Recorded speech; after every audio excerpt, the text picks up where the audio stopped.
I have noticed a very interesting pattern in my marriages to both my late husband Raul and to my new husband Mark.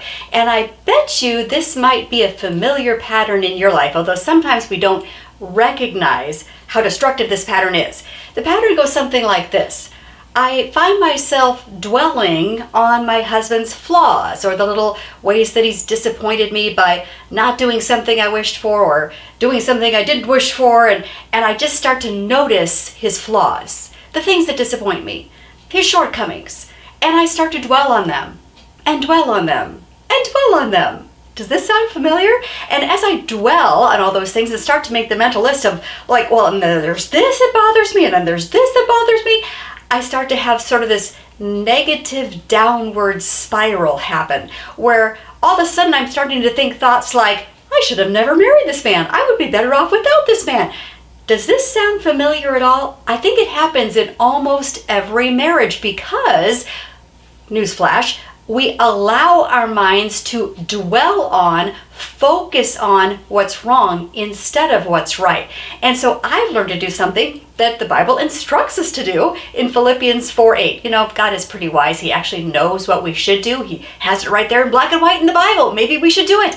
Philippians 4:8. Let me read it to you. It says, finally, whatever is true, whatever is noble, whatever is right, whatever is pure, whatever is lovely, whatever is admirable, if anything is excellent or praiseworthy, think about such things.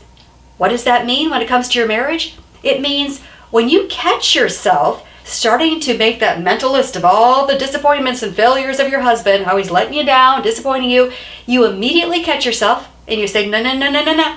I'm going to purposely redirect my thoughts right now, and I'm going to focus on, start to list the things that are right about my husband, the good things, the things that I actually appreciate. And I know some of you are thinking, well, my husband doesn't have anything I appreciate.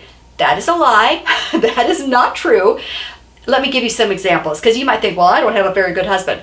Well, perhaps he doesn't go to the bar every night after work and get drunk and drive home drunk. You could be thankful for that.